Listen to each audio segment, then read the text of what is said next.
I must start by saying that I found out that I would be giving this speech last evening.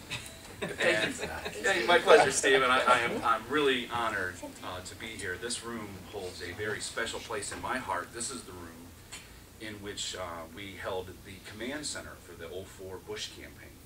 The last days of that campaign, I ran that campaign here in southeastern Michigan. And this was the room that was the hub of all the coordination for all the phone banks and all the door-to-door work for that campaign. So it's hard to believe it's been 7.5 years since I've sat back through this. Interestingly enough, after working for the DeVos campaign, I did not get the top Romney job in '06, and instead joined up with a couple guys who started some seminars that taught political philosophy. And that is the subject that I'll be discussing today. If I were to say to you that perhaps the most important thinker of the 20th century was born in Plymouth, Michigan, would you know about whom I'm speaking? Know what you're going to perplex with. The guy that started the BB factory, BB guns. No, I know that's wrong. Plymouth, Michigan. Plymouth, Michigan was the birthplace of the man called the Mind of Makasta, Russell Kirk. And I must tell you that there's very few things that give me greater satisfaction than introducing people, particularly Michiganders, to this incredible man who, I must say, transformed my life. In 1953, Russell Kirk wrote this book called The Conservative Mind, in which he traced the entire intellectual and philosophical development from Edmund Burke all the way to the middle of the 20th century, to T.S. Eliot. Think about what 1953 was here in America. The Republican Party at that point was the idiot party. We were out of ideas. The really only choice in America was between New Age progressive liberalism and the old-style liberalism at the time. Conservatives had been essentially discredited, and it was a dead movement. In 1953, this book landed like a bombshell on the intellectual scene. And what Russell Kirk did in this book was to tease out the eternal verities that had been propagated by the greatest thinkers that could be called conservative over our storied 200-year history. People criticized this, or excuse me, I should say that the left found it very difficult to answer this book. And it was this book, along with the other writers about whom Russell wrote, that really spawned what would come to be known as the Reagan Revolution. And so in '53, this book comes out. The movement starts to begin to get some traction, starts to take the hearts and minds of America. A couple years later, William F. Buckley starts the National Review. Interestingly enough, the same month that the Playboy magazine was started. And of course, as we know the rest of the story, the five families of conservatism came together, coalesced underneath Reagan, and is still today the largest reliable electoral plurality in America. It's been tainted, perhaps by my former boss, but this book teased out the conservative philosophies of over 200 years. And people said, well Russell, you've talked about what conservatism is, but you didn't give us any idea of where we should go from there. And a couple years later, he wrote this book, Prospects for Conservative, originally called A Program for Conservatives, and I'll come back to that in a second. But Russell wrote some 30 books, thousands of columns. He was a professor in many schools, Hillsdale, Michigan State. He was taught at Michigan State College, a master's at Duke, as well as St. Andrews. And he built, or he moved into his home in Makasta, Michigan, just west of Mount Pleasant, where he wrote some 30 books and raised his family, kind of like Marcus Aurelius would say, he lived on an island. Or excuse me, lived on a mountain. I live on an island. I'm downriver Darren here. I'm the distiller, and who I am is not nearly important. To steal a line of Ray Bradbury, I'm merely the new dust jacket for greater books. My job is to distill down these great books for folks that simply, in today's culture, we do not have the time to read. And so last night when Steve mentioned to me that he's looking for a speaker and that there was going to be many French students here tonight, I couldn't be more thrilled, because my last column was on the differences between the French and the American Revolution. Now, of course, France holds a very very sentimental place in my heart. It's my favorite country aside from America. And many of, well, let me start by saying this. That of course we all know that if it had not been for our French friends defending us and helping fight for our independence, if it wasn't for the French, we'd all be speaking English today. There's a famous saying when someone talks about World War II. Oh, you can tell that too. If it happened, they would be speaking German. Yeah. They're Yes. making a Yes. play Oh, okay, yes, that on that saying.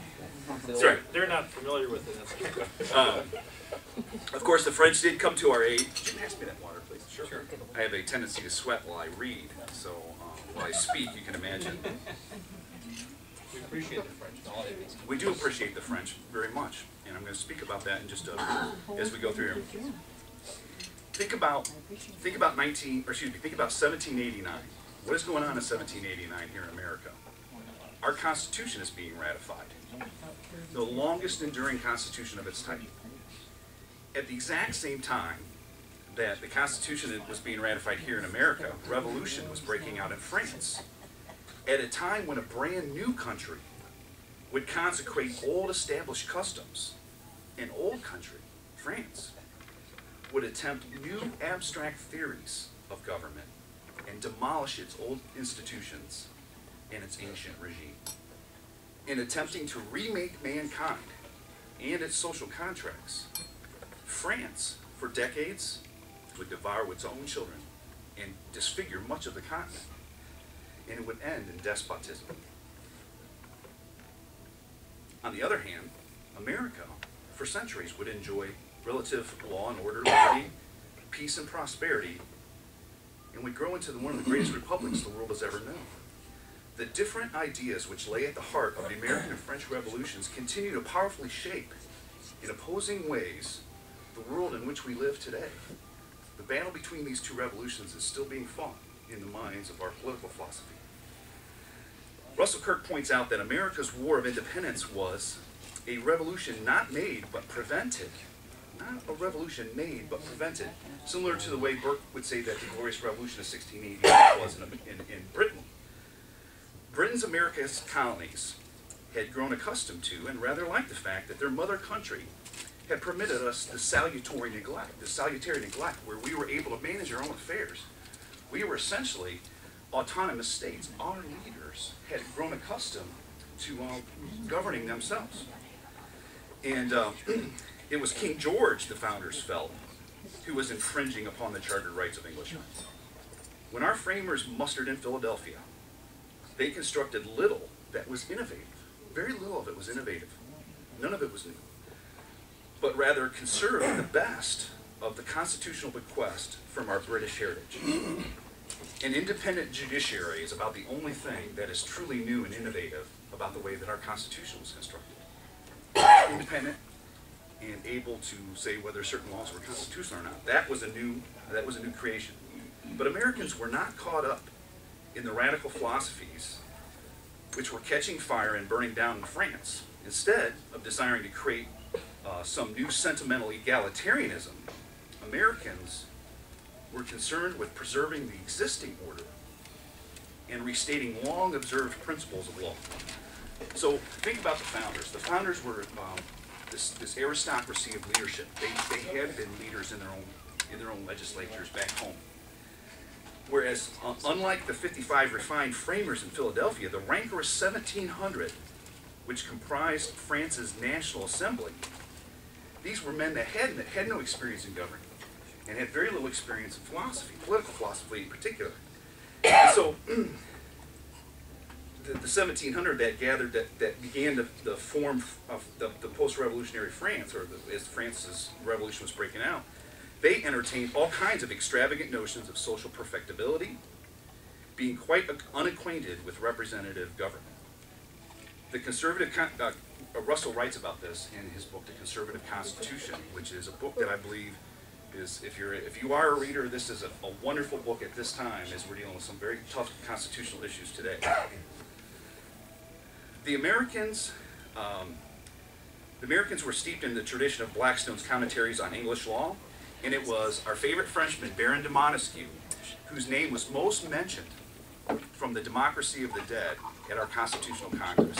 So Baron de Montesquieu, who had praised the British constitutional law so strenuously, had given us the idea of separation of powers, as well as the checks and balances, which are not the same thing. Checks and balances and separation of powers are not the same things, but those ideas came from Baron de Montesquieu, our favorite Frenchman.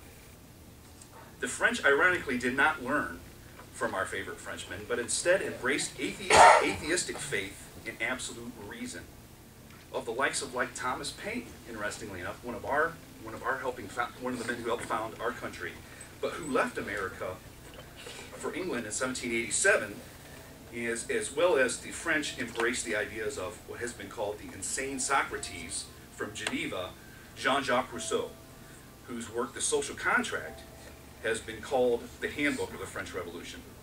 Irish statesman Edmund Burke made a profound impact on our founding fathers. Burke was an outspoken critic of King George in Parliament, calling for reconciliation. Okay. Oh, chair gives way. So let me finish by saying that in his biography, Kirk writes about Burke that the romantic face of Jean-Jacques Rousseau and the pursuit of spurious perfect freedom, which is what the liberty, equality, and fraternity concept that was being attempted with the French Revolution. This concept of Rousseau peeks out from behind the pale face of Paine, the flushed face of Paine, the grim brow of Marx, and the pedantic countenance of John Dewey, who is the great American saboteur of our education system. So I'd love to talk to you about how our education may have gotten away from true liberal arts learning, and instead we spend all of our time learning distractions and specialty. So let us concede that a knowledge of the mind of Rousseau is as important as an apprehension of Burke's for any man who would understand our present discontents. Conservatives discern the need for prudent restraints upon political power and upon human passion, Kirk reminded us, which is a timeless warning against the philosophies of the French Enlightenment, which could not make men and society anew. They can only ruin the constructions of thousands of years of painful experience, painful and experiential human endeavor. The American founders, with prudent piety towards prescription, experience, and duty and custom, maintained the continuity of our inherited Western civilization, which enabled our spectacular ascension. Russell Kirk, I think, describes very well the problems that we face here today in America, even though he died in 1994. And let me finish by saying that, since I'm running the tape here, that if you want to know more about Russell Kirk, go to kirkcenter.org. And Ronald Reagan, once he took office, Russell was one of his favorite philosophers and called him the prophet of conservatism. And his words today are perhaps as prophetic now as they were when he first said them. Thank you very much.